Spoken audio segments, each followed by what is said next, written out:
कुछ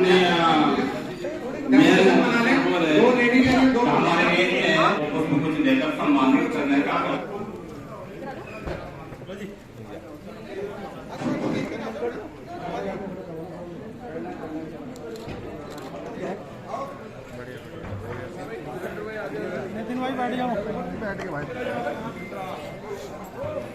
एक काम करो, फ्रेम लगा।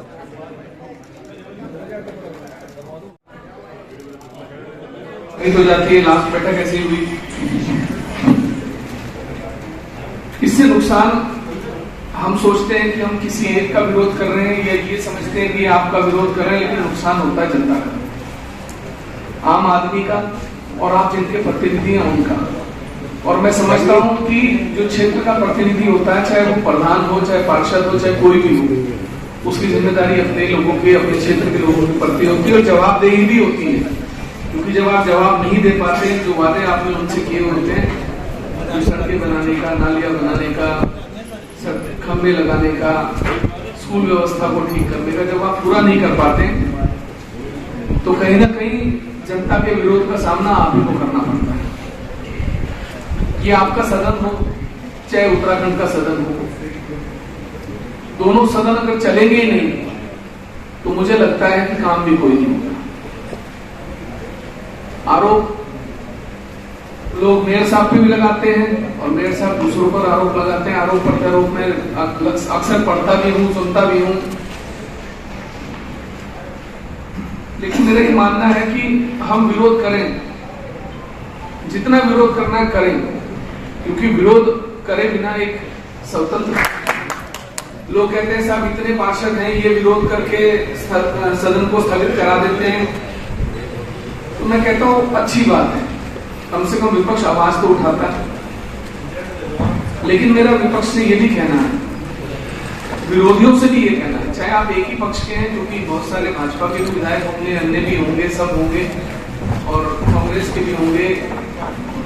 विरोध जो भी बताना भी चाहता था, लेकिन मैंने सोचा कि मैं सार्वजनिक मंच से आप लोगों के बीच में ही बोलूंगा। अब कौन लोग ये करते हैं, ये तो एक छोटा सा नमूना है। आपके यहाँ 1200 स्क्वायर फीट की और 408 स्क्वायर फीट की 3 लीज हुई 1947 में और 1950 में। आपके संज्ञान में ये मामला है कुछ लोगों के, तो इसमें आप ये बताइए आज तक कार्रवाई क्यों नहीं की? आपने इस पे क्यों नहीं विरोध जताया?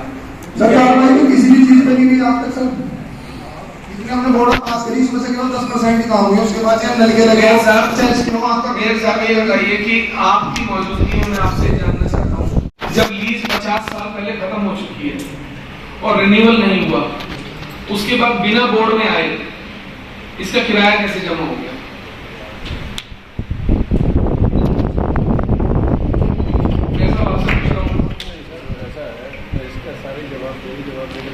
मैं उनसे पूछ रहा हूँ साहब, आपसे नहीं पूछ रहा हूँ, आप कृपया बीच में जिससे बात कर रहा हूँ इसका विषय ये है जी। उसके बाद 2012 में एक लीज खत्म हुई, उसका किराया भी 30/10/19 को 1,31,000 रुपए जमा करा लिया गया बिना बोर्ड में लाए। आप ये बताइए कि अगर इस तरीके से आप निगम की संपत्तियों को अवैध तरीके से बिना बोर्ड में लाए किराए जमा कराकर लोगों को देते रहेंगे, तो इसको मैं भ्रष्टाचार ना मानूं तो क्या मानूं? और मेरा आपसे निवेदन है कि इसमें आप, मैं आपसे कुछ कह रहा हूं, मैंने पत्र लिखा है, अपने लेटर पैड पे लिखा है, मैं चाहता हूं कि आप इसमें FIR पंजीकृत कराएं और जांच कराएं, नंबर 1। और ऐसे कई मामले हैं, मैं आपको समय समय पर दूंगा और आप उन पर कार्रवाई करेंगे। आप नहीं करेंगे तो मैं अपनी तरफ से FIR दर्ज कराऊंगा। आप लोग सहमत हैं जी मुझसे? करोड़ों रुपए की संपत्तियां बिना बोर्ड में लाए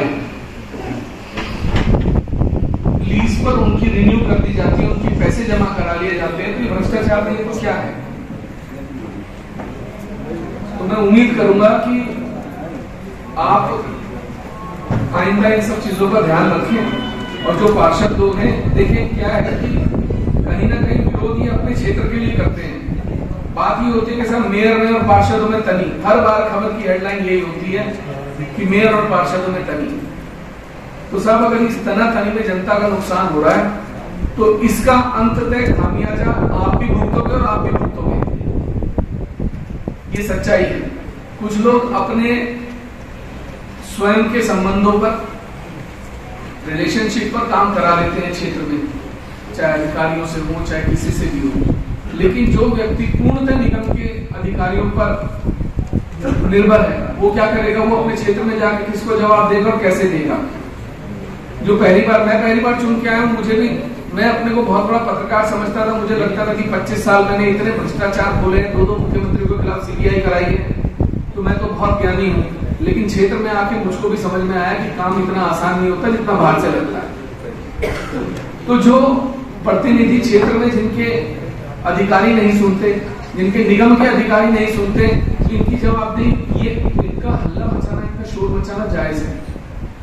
जब ये अपने क्षेत्र में काम नहीं करा पाएंगे, निगम के अधिकारी इनकी सुनेंगे नहीं, तो इनकी जवाबदेही का जिम्मेदार कौन है? मेरा आपसे निवेदन है कि हम, जो मुझे कहना था मैंने कह दिया, और आइंदा हम चाहते हैं कि सदन चले और सब लोग अपनी बात रख पाए। जनता के जो महत्वपूर्ण मुद्दे हैं, जो काम होने हैं, बहुत सारे काम किसी न किसी कारण से लंबित होते रहते हैं। बिजोली वाला जो नाला है वो बनने के लिए पिछले 6 महीने से मैं प्रयास कर रहा था कि हो जाए। तो अंत में आपके पीडब्ल्यूडी वाले कहते हैं कि साहब ये 3 मीटर चौड़ाई होनी चाहिए क्योंकि पानी जा नहीं पाएगा। फिर दोबारा से एस्टीमेट बनेगा, तो जो काम कभी का खत्म होना चाहिए था, हो जाना चाहिए, तो वो फिर 1 साल लंबित हो गया। प्रभावित कौन हुआ? आम आदमी। सब जिम्मेदारी हर व्यक्ति की, जो भी संवैधानिक पदों पर है, जो भी सिस्टम में है, उनकी जिम्मेदारी है, चाहे आप हैं, चाहे ये है, चाहे मैं, और हमें अपनी जिम्मेदारी से भागना नहीं चाहिए। धन्यवाद। नहीं, जांच की बात मत करिए, अपराध पंजीकृत कराइए, क्योंकि मैं दे रहा हूँ, एक विधायक आपको दे रहा है, आप नहीं कराएंगे, मैं जाकर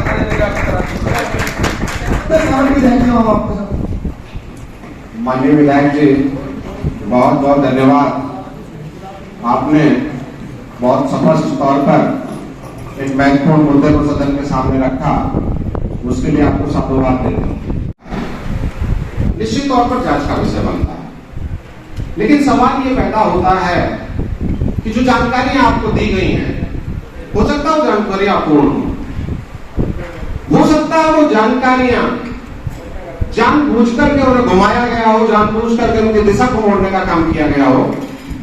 सबसे पहला सवाल यहाँ ये उठता है सदन में, मैं आपको बताऊंगा, मेरा उद्देश्य बहस नहीं है, मैं सबसे पॉजिटिव एटीट्यूड का रखती हूँ, काम में, विकास में ध्यान रखता हूँ, लेकिन सदन में अगर कोई चीजें ऐसी होती है कि सदन को गुमराह करके कोई व्यक्ति विशेष उसका लाभ लेना चाहे, तो हमारी कॉन्सेंस अलाउ नहीं करती। साहब, संविधान ने हमें अधिकार दिया, और ये चीज मैंने कहीं आपके स्वभाव में देखी है, परिलक्षित होती है, दिखाई दी है 6 महीनों में।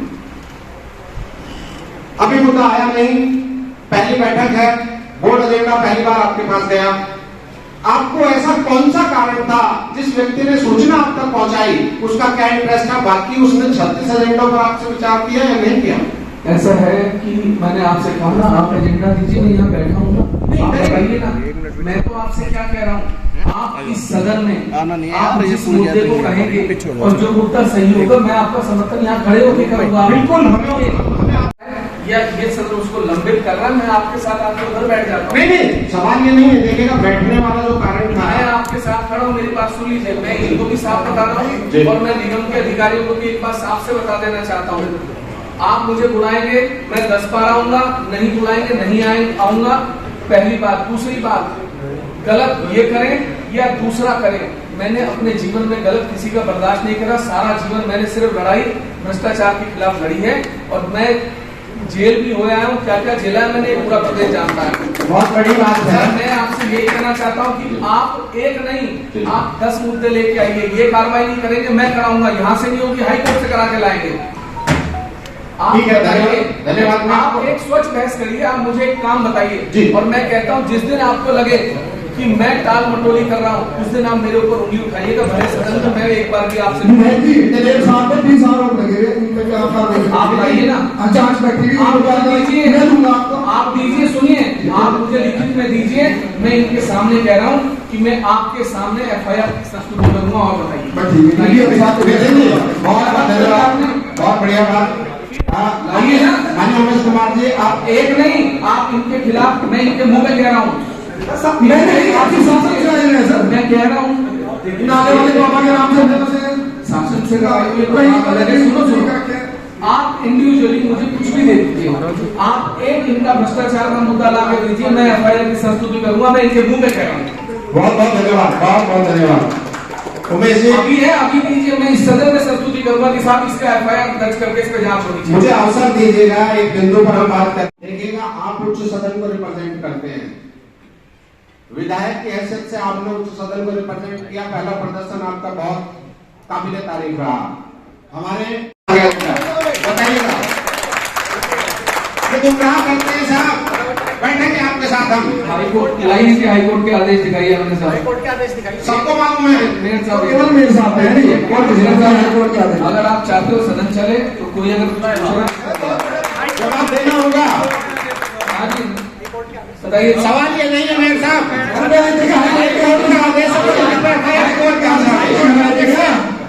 जबरदस्ती की बात है।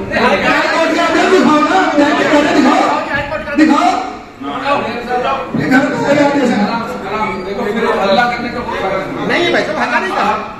मैं एक निवेदन करना चाहता हूँ आपसे।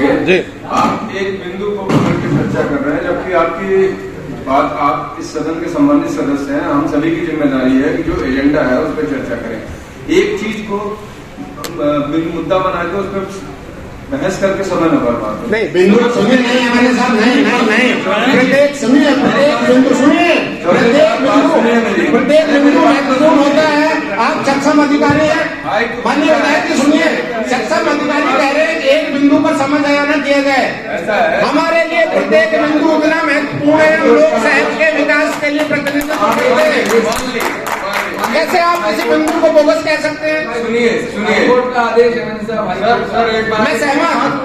अरे बात तो सुनिए पहले, सुनाइएगा। मैं ये कह रहा हूँ कि जब एजेंडा आप शुरू करते हैं तो उसी क्रम से चलते रहिए। जब उस बिंदु पे जितनी चर्चा हो उतनी चर्चा करिए। क्रम किसने तोड़ा साहब? क्रम किसने तोड़ा?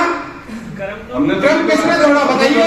हम सुनिए, हम माननीय विधायक का सम्मान करते हैं, उनके सम्मान में हम एक शब्द नहीं बोले नहीं। हम भी जानते हैं कि क्रमानुसार चलता है सदन, लेकिन हमारे सम्मानित विधायक हैं, हमें रुड़की के विकास की 3-4 लोगों से उम्मीद है। हमारे साथ जो जायत्री यहाँ नगर निगम में हुई है, हमारे महापौर अगर सक्षम होते, उमेश कुमार जी, ये दिक्कत आने वाली नहीं थी। हमारे महापौर में काम करना चाहते हैं, न सुधार लाना चाहते हैं, कहने से जो है। इससे पहले कितनी बार अगर आपको नहीं पता तो आप हाँ मैं आता हूँ, आओ आओ सर, मैं वहीं से बता दूंगा। आज बड़ा अच्छा हुआ कि सदन में योग्य लोग आ गए। आज स्कूटरियां होंगी, मजा आएगा सदन में। वैसे मुझे इसकी जानकारी है, अब इसके परिप्रेक्ष्य में आपको बता दूं, ये 18 तारीख में उन्होंने पिटीशन दाखिल की, जिसके बाद उसमें तारीख लगी हुई है। क्या काउंटर एफिडेविट दाखिल नहीं होता? आपसे ज्यादा कौन जानता विधि को? क्या काउंटर एफिडेविट इन्होंने दाखिल किया? समय बर्बाद करते हैं, सदन का गुमराह करते हैं लोगों को।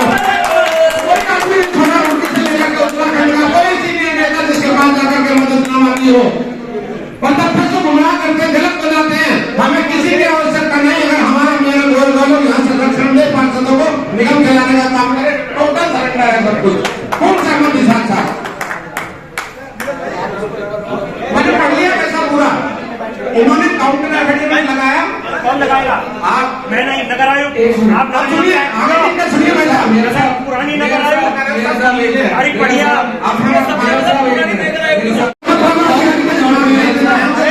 अरे घोटाले अभी दिखाऊंगा। हमें इससे सदन घोटाले के लिए नहीं है। जाइए जांच कराइए आप।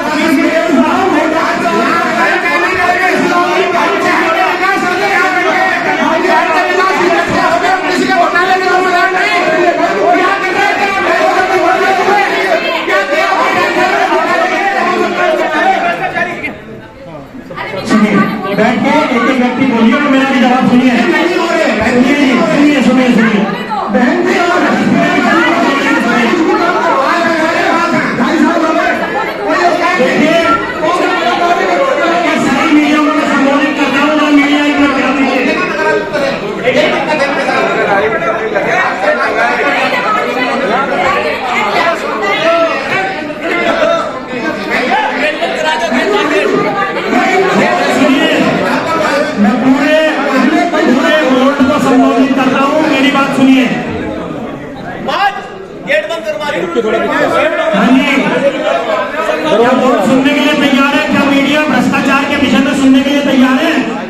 अपनी फसल दिखाओ। इसलिए इस मीडिया को मैं वोट डालने के बाद संबोधित करूंगा और तथ्यों के साथ भ्रष्टाचार के सिद्ध करूंगा, सिर्फ कागजों के द्वारा खाली बकबक करके और फालतू बोल करके नहीं सिद्ध करूंगा, और कुछ लोगों को संख्या बल पे चिल्लाने पर नहीं सिद्ध करूंगा। कागजों के द्वारा सारी मीडिया यहीं पर रुके, मैं इसको सिद्ध करूंगा आज कागजों के द्वारा। और मेरे साथ पहले दिन आरोप लगे, मैं कौन सिद्ध करूंगा? नहीं लगा, कैसे लग गया? नहीं लगा, आपका कैसे लग गया? नाले वाले में आपका कैसे लग गया? 25 लाख रुपए छोड़ी आपने एक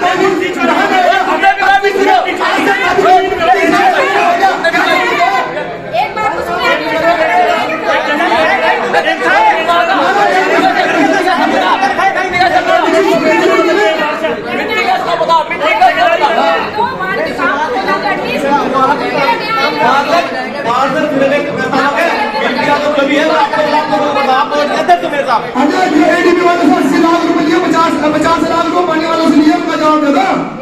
उनका जवाब कौन देगा?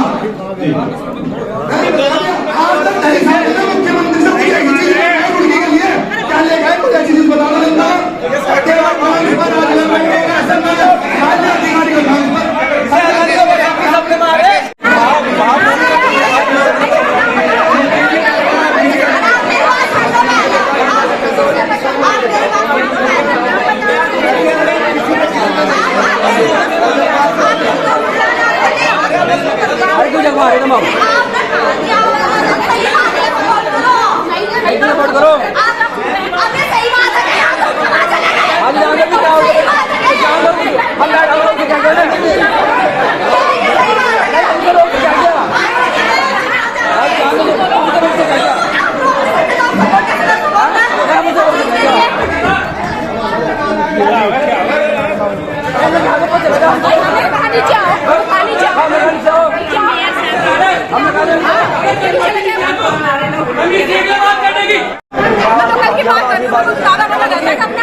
बदतमीज आदमी साला नाम तो बता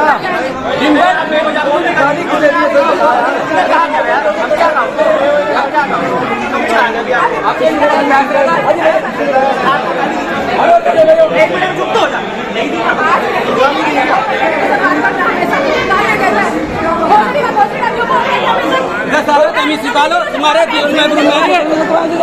कौन बोल रहा था? खेत वाले ने क्या बात हुई भाई साहब? जनप्रतिनिधि बना हुआ है पर बात करने की तमीज नहीं है किसी से भी। तो मैडम आपसे क्या बात करें? हर मीटिंग में ज्वाइन का यही हाल है, बदतमीजी करते हैं, कहीं बाहर भी मिलते हैं, वहाँ भी हर किसी से बदतमीजी से बात करते हैं। हमें भी बार बार पता क्या कहता है, तुम्हारे वार्ड में तो विकास कार्य है नहीं, तुम्हारे विधायक के काम रखे क्यों रखे, हमारे विकास कार्य क्यों नहीं है? बस हर वक्त टोर्चर करता है। देखो टोर्चर करनी चीज है क्या?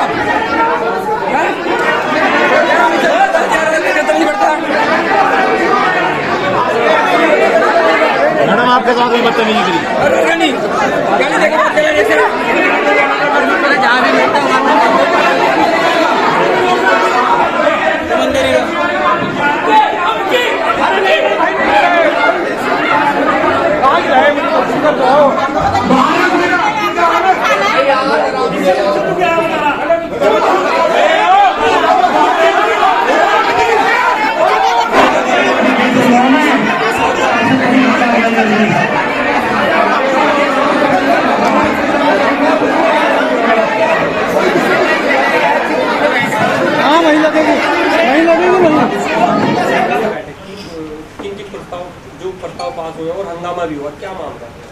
देखिए, आज बोर्ड की बैठक प्रस्तावित थी। शहर के विकास को लेकर बहुत सारे प्रस्ताव रखे गए थे, जिन प्रस्तावों के अंदर कुछ पार्षदों द्वारा विकास के कुछ प्रस्ताव रोक दिए गए।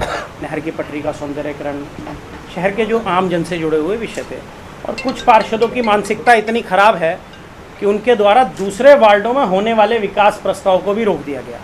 बहुमत में जो पार्षद थे, जिनकी संख्या 22-23 थी, उन्होंने कुछ ऐसे पार्षद जो 17-18 की संख्या में थे, उनके द्वारा जो होने वाले उनके वार्डों में विकास के प्रस्ताव थे, उनको रोकने का काम किया।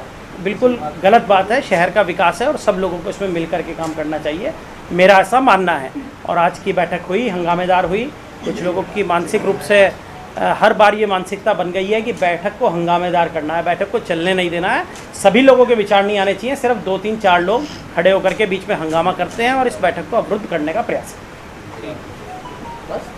सर ये लीडरशिप कैसे पैदा हो गई एकदम नगर निगम में इस तरह की, मतलब एक तरफ बहुमत हो जाना, हर बार हम यही देख रहे हैं क्योंकि जितने देखिए चल रहा है। कुछ लोगों द्वारा एक ग्रुप बनाया गया और नगर निगम के अंदर आप सभी लोग भली भांति परिचित हैं कि 2 जो हैं एग्जीक्यूट करने की जो पावर है वो म्यूनसिपल कमिश्नर में होती है और जो इलेक्टेड बॉडी है उसका जो अध्यक्ष है वो महापौर होते हैं। पिछले दिनों क्योंकि ये कार्य लगभग मुझे 2.5 साल होने जा रहे हैं महापौर बने हुए, इसमें बीच में भी 3 महीने आचार संहिता लगी रही। इससे पहले जो यहाँ पर अधिकारी थे उनके द्वारा ये लॉबी यहाँ पे शुरू की गई, पार्षदों की लॉबी बनाई गई और उन पार्षदों को बहुत सारा आर्थिक लाभ दिया गया। किसी के वार्ड से किसी की झोड़ की मिट्टी चोरी करा दी गई, किसी को कह दिया कि तुम अपने वार्ड में सरकारी ज़मीन पड़ी है इसको कब्जा लो, अनेकों अनेक ऐसे काम और टेंडर्स और एजेंसियाँ उन लोगों को दी गई। 12.5 करोड़ रुपए की एजेंसियाँ पिछले दिनों जो हमारे यहाँ नगरायुक्त और सहायक नगरायुक्त चंद्रकांत भट्ट और नुपुर वर्मा थे उनके द्वारा इन पार्षदों को इतना अधिक आर्थिक लाभ दे दिया गया कि फिर वो लोग आज भी उस मानसिकता से बाहर नहीं निकल पा रहे हैं और उन्हें उम्मीद है कि वो अधिकारी दोबारा यहाँ आएंगे। उसके लिए ये भी प्रयासरत हैं, अधिकारी भी प्रयासरत हैं। अधिकारियों के संदर्भ में मैं बताना चाहता हूँ कि जो अधिकारियाँ 4 साल रुड़की नगर निगम में नौकरी करके गई, अपनी होम डिस्ट्रिक्ट में होम सिटी में नौकरी करके गई, उसका ट्रांसफ़र टिहरी हुआ, उन्होंने ज्वाइनिंग नहीं ली, मेडिकल दिया और वो पुणे 3 दिन पहले हरिद्वार उन्होंने ज्वाइन किया। तो आप खुद देख सकते हैं कि उनके रुड़की नगर निगम आने का कितना लालच है और क्या लालच है जो वो यहाँ पर आना चाह रही हैं। इसके अलावा मैं और जानकारी आपको दूं, जिलाधिकारी मेरे पास पत्र मौजूद है, सब जिलाधिकारी को मान्य हमारे जो नगरायुक्त हैं उन्होंने अवगत कराया है कि उन्होंने जो टेंडर्स किए थे उसमें से 65 टेंडर ऐसे हैं जिन पे उन्होंने साइन ही नहीं किए ताकि उन ठेकेदारों का भुगतान ना हो। ठेकेदारों के साथ मिलकर के उन लोगों का बहुत लंबा चौड़ा विषय है, बहुत सारे विषय हैं, मैं बाद में डिस्कस करूंगा। 12.5 करोड़ रुपए की गलत तरीके से एजेंसियां निकाल के गए हैं। यहाँ के रजिस्टर मैंने दिखाए आप लोगों को, रजिस्टर के अंदर पत्रांक 6-6 महीने की तारीखों के पत्रांक छुटे हुए थे। निर्माण की जो एजेंसियां निकलती हैं उनके पत्रांक उन्होंने मेन ऑफिस के रजिस्टर से भर रखे हैं। अनेकों अनेक डेंगू की दवाई 55 लाख रुपए की, आप खुद बता सकते हैं कि क्या लगी होगी शहर के अंदर, 5-4 लाख रुपए की दवाई लगी होगी, बाकी सब उन्होंने दोनों लोगों ने मिलकर के उनकी जो जोड़ी थी चंद्रकांत भट्ट की नुपुर वर्मा की। मैं पत्रकारों से ही कहता हूं, कुछ एक पत्रकारों को इतना अधिक आर्थिक लाभ देके गए हैं, सारे विज्ञापन ऐसे अखबार में देके गए जिसकी रुड़ के 50 कॉपी आती हैं, 100 कॉपी आती हैं, लाखों रुपए के विज्ञापन ऐसे अखबारों में दिए जाते थे।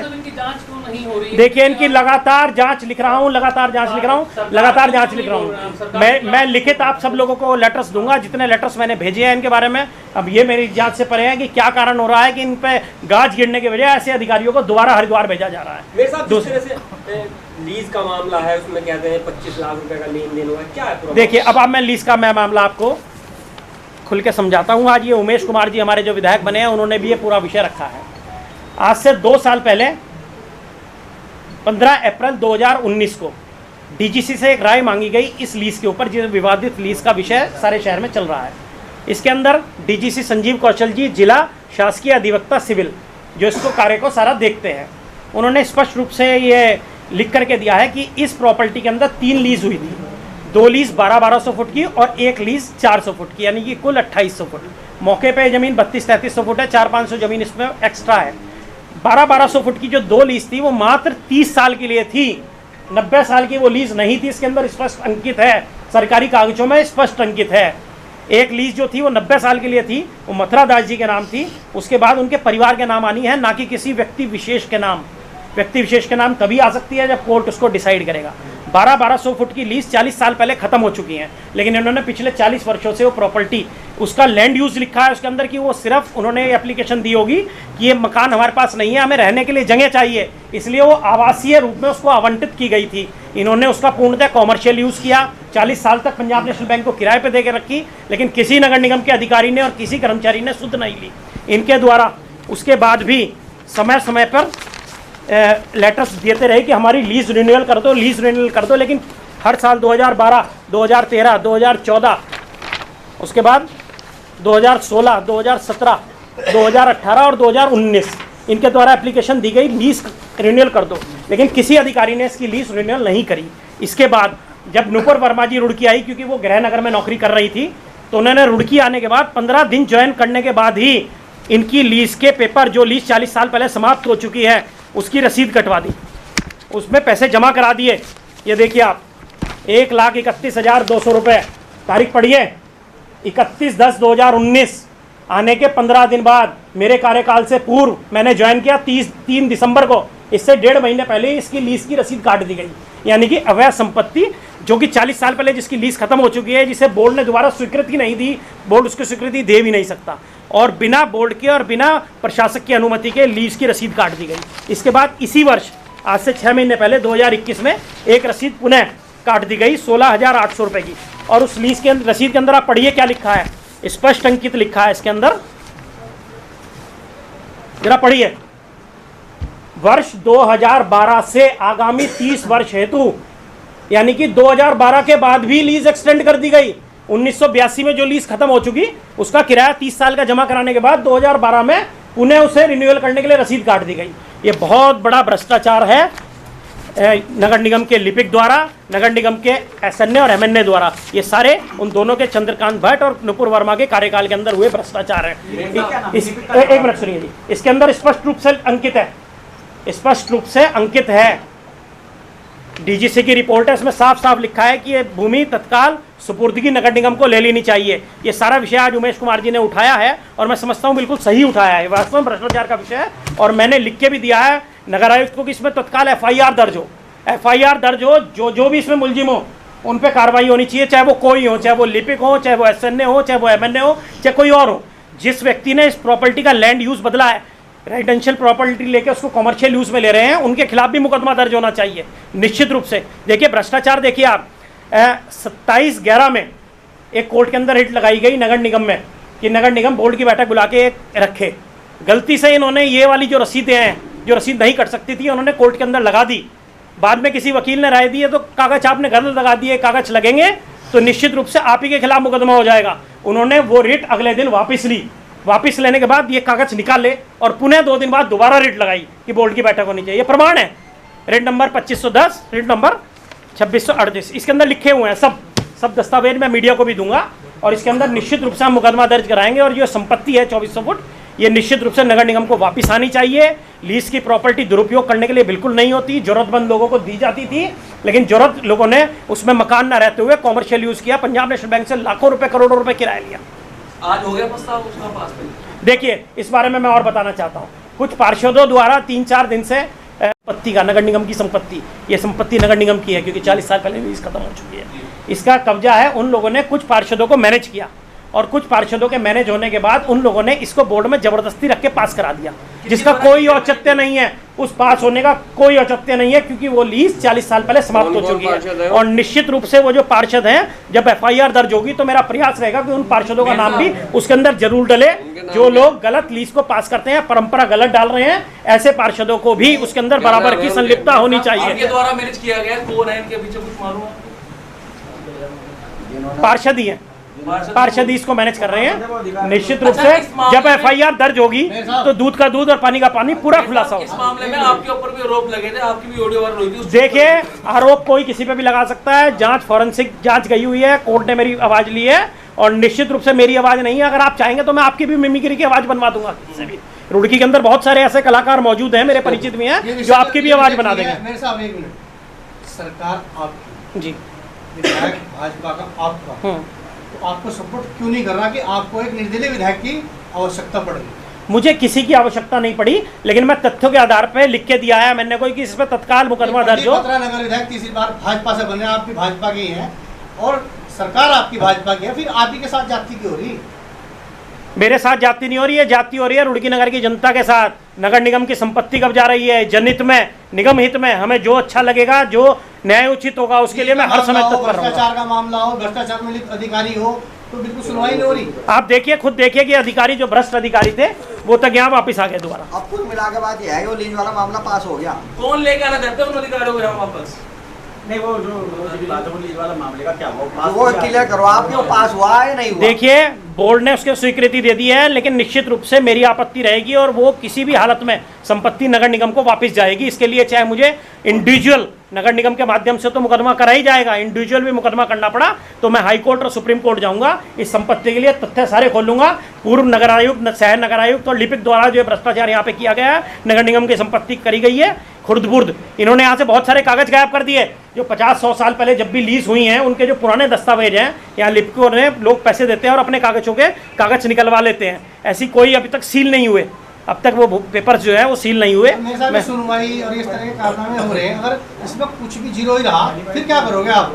मैं खुद कोर्ट जाऊंगा, मैंने आपको कह दिया हाई कोर्ट और सुप्रीम कोर्ट में मुझे खुद से दरवाजा सरकार आपकी सुन नहीं रही। देखिए, सरकार का कोई विषय ही नहीं है इसमें सरकार का विषय नहीं है, इसमें भ्रष्ट अधिकारियों का विषय है, भ्रष्ट अधिकारियों का विषय। उन अधिकारी जनता की आवाज उठाने का काम कर रहे हैं। आप मीडिया के माध्यम से कर रहा हूँ, मीडिया कर्मी है, उठाएं इस आवाज को, तथ्यों के साथ बोल रहा हूँ, बिना तथ्यों के साथ नहीं बोल रहा हूँ। सर इसका ये बता दीजिए कि कंक्लूजन है कि भाई अधिकारियों को संरक्षण कौन दे रहा है, क्योंकि बिना लेजिस्लेटिव असेंबली के मेंबर के बिना संरक्षण मिलना, आप सब लोग बेहतर जानते हैं, रुड़की नगर की राजनीति है, रुड़की नगर के लोग ही इसमें रहते हैं। बत्रा जी का साथ है ना आपके साथ? क्या बत्रा जी का साथ है? अब इसमें आप बत्रा जी से पूछिए कि वो भ्रष्टाचारियों का साथ देंगे या भ्रष्टाचारियों का विरोध करेंगे। नुपुर वर्मा, चंद्रकांत पद जो यहाँ भ्रष्टाचारी अधिकारी हैं, जो यहाँ लिपिक हैं भ्रष्टाचारी कयूम, उनके खिलाफ वो बोलेंगे, उनके खिलाफ विधानसभा में आवाज उठाएंगे या उनको रुड़की वापस लाने के लिए पैरवी करके वहां बैठेंगे, ये जवाब वो देंगे। ठीक है।